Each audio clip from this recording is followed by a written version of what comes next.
So the last few weeks, weekly updates in GTA Online have been pretty bad. I mean, so bad, if you're anything like me, you just want to run up to Rockstar Games and just scream in their face. God damn these electric sex bands! Sorry, wrong clip.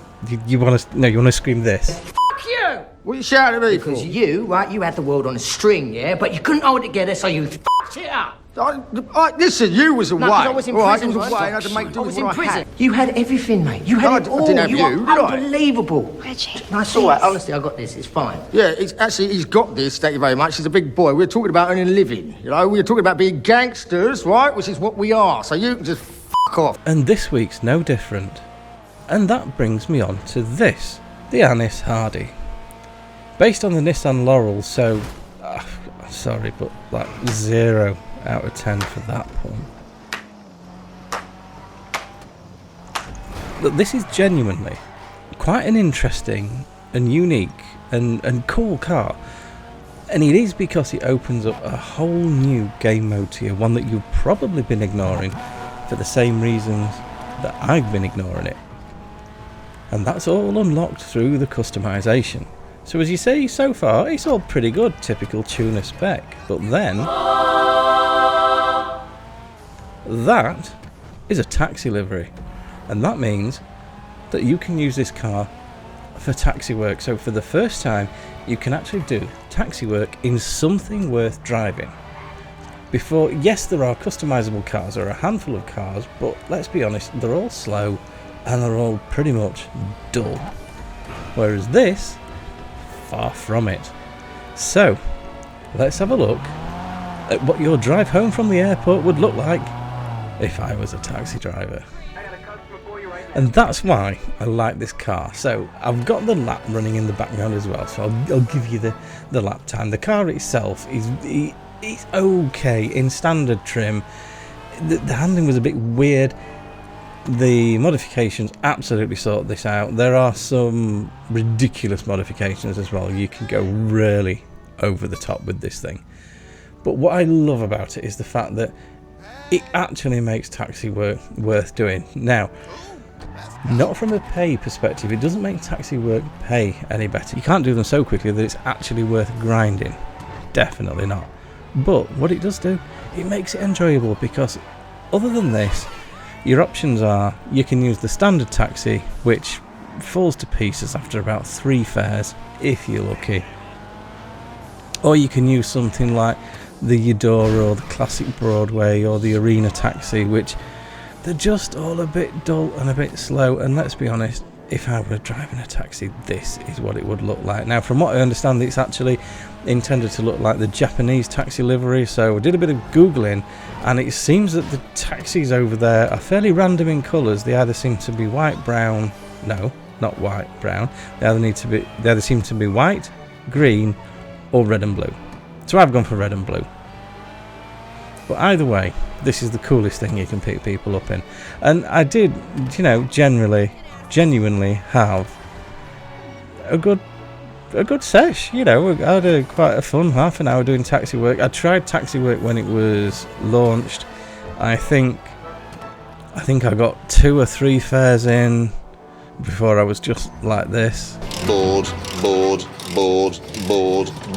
boring, dull, tedious, annoying. But with this, do you know what? It gives you something else to do. Yes, it still doesn't pay great, even when it's on 4 times, and that shows how bad the pay is. Now, which is just bizarre, because these people are getting ripped off anyway. So they're paying like $1,000 for a taxi ride. Why would you do that? Even on 4 times pay, you still, as a way of grinding, there's no reason to do this. If you want a bit of immersion, if you want a bit of RP, this is probably as close as you can get to RP. I mean, obviously there's the Vincent missions, but this is probably as close as you can get to RP on console. But yeah, this is why I like this car, just because it's opened up a new game mode, and if you just fancy chilling for half an hour, at least you don't have to do it in something that's absolutely goddamn awful. And getting back to the review, let's have a look at the top speed. Now, I'm not expecting this to be amazing, because yeah, it's not an amazingly quick car. It feels reasonably solid, but you know, I'm not expecting this to be anything to write home about. Much of this car is actually fairly average, not just the top speed, just the general drive and the handling. But we'll come back to that in a second, so we're just about to dive under the sign, and this is the time it did it in, and here's your top speed, or your average top speed, over a mile. So back to the car. Is it worth buying? On its own, arguably not, unless you're a fan of this car in real life. So it is a bit of a legend to the JDM scene. So if you're building JDM garages, you've probably already got one of these. But if you're not, and you're just looking for something different to do, then you know what, this is probably worth picking up, because it does open up that new mode. Now you can do that anyway, I've got to be honest. You don't have to buy a car to do taxi work, and realistically you shouldn't buy a car to do taxi work, because in order to get a return on that investment, then taxi work is going to be the only thing you're doing for the rest of your natural life. But if you've been doing taxi work and you enjoy it, and you just want to do it in something a bit cooler, this is definitely for you. I'd love to see the builds that you guys have done, so drop it in the comments if any have gone for the super wild build, and if you buy it you'll know what I mean. The one with the 6 foot long splitter and the 9 foot spoiler. It looks as ridiculous as it looks cool. If you've gone for that and you're doing taxi work in that, good on you. So that's the review for the Anis Hardy, and here is the time it did on the lap of the map, and here's where it sits on the lap board. So as you can see, with a 9 flat, it's not actually a terrible lap time, so it must be making up a little bit of that speed deficit on the handling, because that's for a non-sports, non-HSW, you know, bog standard NPC kind of car, that's not bad. That's not bad, I'll take that.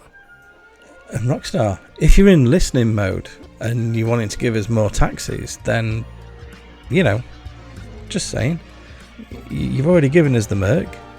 What's one little Peugeot between friends?